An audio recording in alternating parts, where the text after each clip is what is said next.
Hello, my dear students. I welcome you once again to our online lecture series. In this lecture, I'll be talking about the total product, average product, and the marginal product. And also, I will be talking about the distinction between the short run and the long run.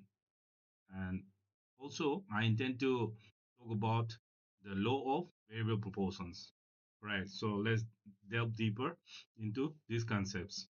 Welcome to this video on the theory of production. We will explore core concepts like total, average, and marginal product, production periods, and the law of variable proportions. What is production? It is the creation of goods and services using resources like labor, machinery, land, and raw materials. Businesses transform inputs into outputs, and understanding this relationship is key to success. A production function illustrates the maximum output achievable from any combination of inputs. This concept is technical efficiency. For example, a bakery can only produce a certain maximum number of loaves with a specific set of ovens and workers. Production decisions differ in the short run and the long run. In the short run, at least one input, like capital, is fixed. In the long run, all inputs are variable. A bakery hires more workers in the short run, but can build a larger facility in the long run. Total product, or TP, is the complete output at each level of variable input. TP increases as you hire more workers up to a point. Eventually, adding too many workers to a fixed space leads to overcrowding and reduced efficiency.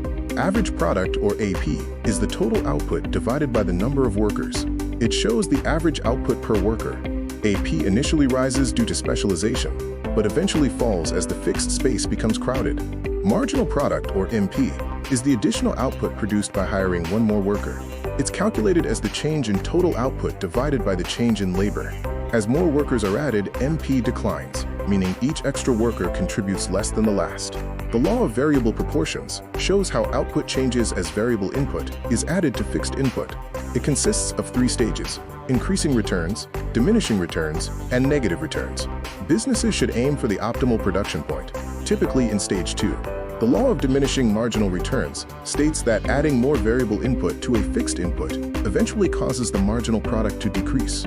Workers sharing the same fixed resources contribute less and less, which can eventually lead to a total output reduction. In our bakery example, adding the second worker dramatically increases output.